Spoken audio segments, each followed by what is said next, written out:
You're listening to Nora and Noah Decode the Day, where markets meet meaning every morning.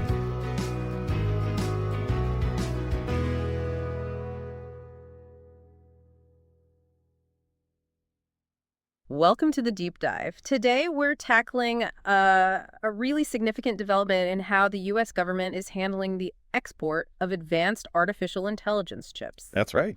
You, our listener, actually pointed us towards some fascinating shifts, particularly a recent policy reversal that, well, it has big implications around the world. Yeah, absolutely. We're diving deep into these changing rules, the ones surrounding the export of these, really vital AI components. So our goal today is to make sense of the key changes, figure out what's driving them, and understand who will feel the impact most, right? Exactly. We'll try to skip the super technical jargon and get straight to what matters. It's definitely been a dynamic period. You look at how both the Biden and Trump administrations have grappled with this, trying to find that balance, between keeping the country safe and staying competitive economically. It's a tough line to walk. We're talking about policy shifts over the last couple of years. Yeah, culminating in a pretty surprising U-turn on a rule that was just announced, really recently. And that's where it gets really interesting.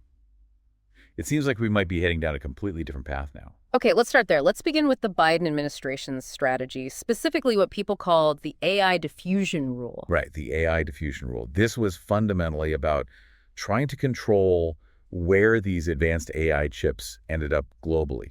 And when we say advanced AI chips, we mean the really powerful ones. Exactly. Think of these as the brains behind the most powerful AI systems. They enable things like advanced image recognition, complex simulations, that kind of thing. Okay, so let's unpack this AI diffusion rule a bit. Yeah. What did it actually involve? At its core, the rule aimed to create, I think it was 3 broad tiers of access for countries wanting these chips. 3 tiers. Based on what? Based on how much the U.S. government trusted them, essentially. Their security alignment, perceived risk, how closely their interests align with the U.S., that kind of thing. Okay, and this framework, it had a start date. It did. It was scheduled to take effect pretty soon, actually, May 15th. And what was the logic behind this tiered approach? Why not just stick with the existing restrictions, the ones focused on specific adversaries like China? Well, the Biden administration had a couple of key reasons, as I understand it. First, there were these increasing worries that China could get its hands on U.S.-designed chips indirectly. By going through other countries, the backdoor route. Precisely. They wanted to close those potential backdoors. And second, the rule was also designed to sort of encourage more countries to adopt U.S. security standards. In exchange for access. Exactly. In exchange for access to cutting-edge American AI tech, pulling them closer into the U.S. sphere of influence, you could say. That makes sense. It's a bit like saying, if you play by our rules, you get access to the good stuff. Now, I remember reading that these controls had already been expanded before this specific rule came along. That's right, yeah. Back in 2023, the U.S. broadened its licensing requirements quite a bit to over 40 nations. 40 nations, wow. Including places like... Places like the Gulf states, parts of Southeast Asia.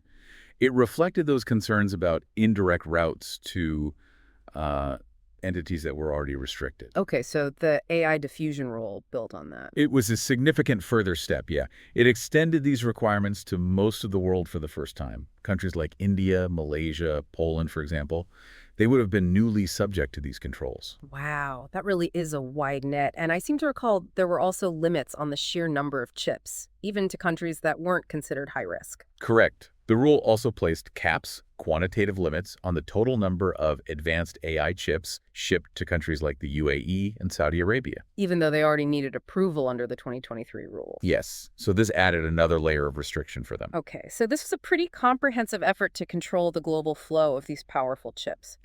But, like we said at the start, that's not where the story ends. Not at all.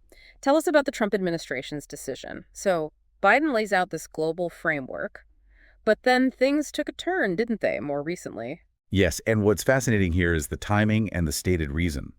During President Trump's recent visit to the Middle East, the Commerce Department announced its intention to, undo the AI diffusion rule. Undo it, just like that. Why? Their main reason, publicly stated, was that the rule would have actually damaged U.S. diplomatic relationships. That's so. By essentially downgrading many countries in the eyes of the U.S. through this tiered system. Huh. So the very thing it was maybe trying to do, bring countries closer, was seen as potentially pushing them away instead. That seems to be the argument, yes. But isn't there a risk there? I mean, abandoning a consistent global framework, wouldn't individual deals maybe lead to inconsistencies or even accusations of favoritism down the line? That's a really important question, and it definitely gets to the heart of the debate. What the Commerce Department indicated was that they would issue a formal notice to rescind the rule and then develop a replacement strategy in the future. In the future. Yeah. Okay. And what might that look like? Well, interestingly, there's talk of potentially negotiating individual agreements with countries regarding access to AI chips. Individual deals. That sounds like a much more customized approach compared to the broad strokes of the tiered system. Precisely.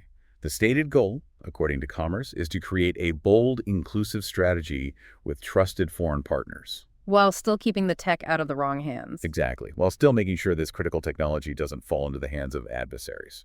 Okay, so we've got these policy changes back and forth almost, but let's step back for a second.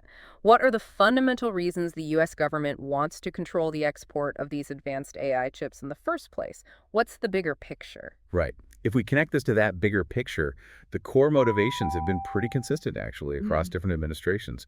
There are significant ongoing concerns about China's rapid advancements in semiconductors. And the worry is military applications. Primarily, yes.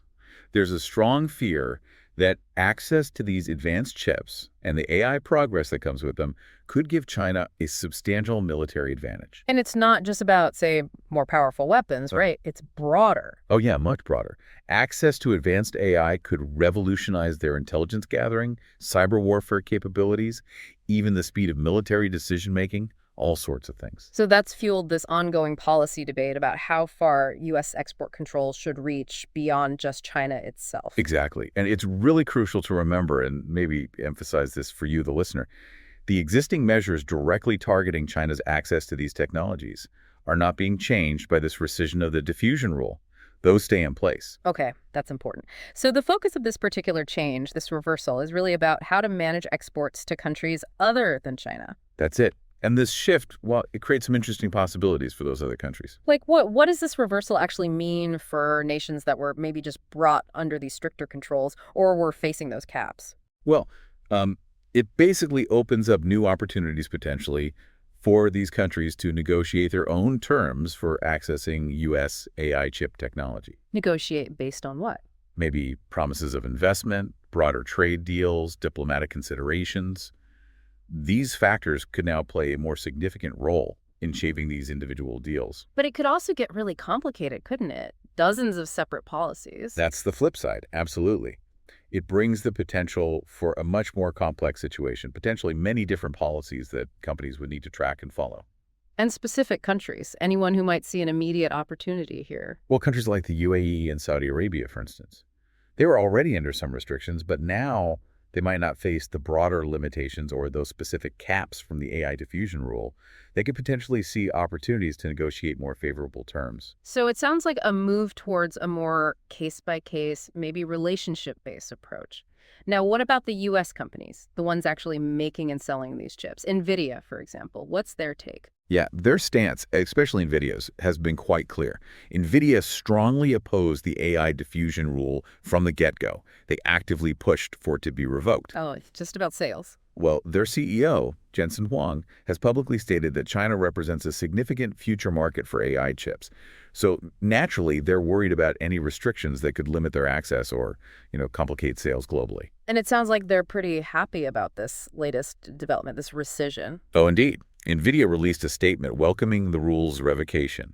They expressed optimism that it will create opportunities for American leadership in AI, boost job creation in the U.S., that sort of thing. But they're still facing limits on China sales, right? Correct. They are still operating under the existing ban on selling their most advanced chips, like the H20, in China. And that's already led to significant financial write-downs for the company. So it's not all smooth sailing. Right. So they're pleased with this rollback of the broader rule, but the direct China restrictions are still a major factor. What about the enforcement side? Are the rules that are still active being enforced? The Commerce Department has been very clear on that. They've said they will continue to strictly enforce all current regulations on chip exports. And are they looking at that indirect issue? the diversion problem. Yes. Furthermore, they've indicated an intention to impose stricter controls on countries that are found to be diverting U.S.-made chips to China. Any specific countries mentioned? Malaysia and Thailand have been specifically mentioned in that context, yes. Okay, so even with this shift towards individual deals, there's still a strong focus on preventing those indirect routes to China. Can you give us maybe a concrete example of a company besides Nvidia that might be feeling more optimistic with this change? Certainly. Think about a company like Oracle. They have significant plans for expanding their data center operations in Malaysia. Ah, Malaysia, which you just mentioned. Exactly. Under the AI diffusion rule, those plans might have been limited because of potential caps on AI chip imports to Malaysia. But now, with the rule rescinded, Oracle likely sees a much clearer path forward for that expansion. Less regulatory uncertainty, potentially. Okay, so to sort of bring this together, it looks like the Trump administration is moving away from this broad tiered approach. Right. And maybe towards a strategy of negotiating individual agreements with trusted partners. That seems to be the direction, yes.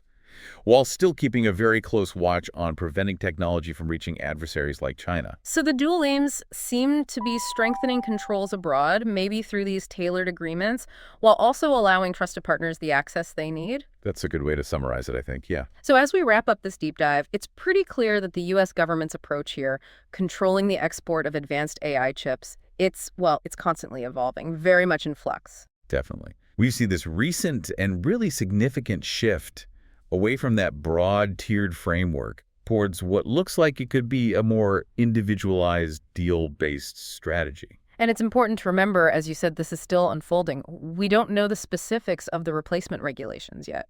Not at all. And negotiating, potentially dozens of individual agreements, that's going to be a complex process, a lot of work. Absolutely. This whole situation, it really highlights the ongoing tension between some major factors, doesn't it? National security concerns on one hand, the economic interests of U.S. tech companies on the other. Crucial. And then the delicate diplomatic relationships the U.S. has with its allies all around the world. It's a balancing act, for sure. And maybe this raises an important question for you, the listener, to think about. How might these changing regulations ultimately shape the global landscape of AI development? And what about the future of international technology partnerships? What kind of individual agreements do you think might be the most effective and, crucially, the fairest in this really complex environment? It's definitely something to consider going forward.